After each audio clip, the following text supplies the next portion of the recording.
కథ.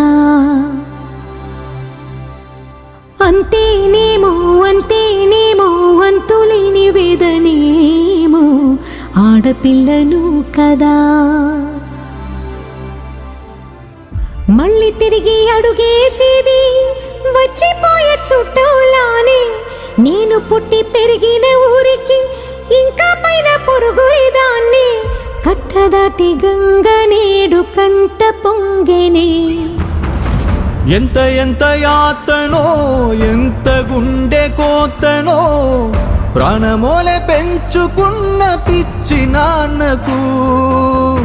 దూలమిరిగి భుజముపై పడిన పిడుగు పాటిది. ఇంతకన్నా నరకమే లేదు జన్మకు.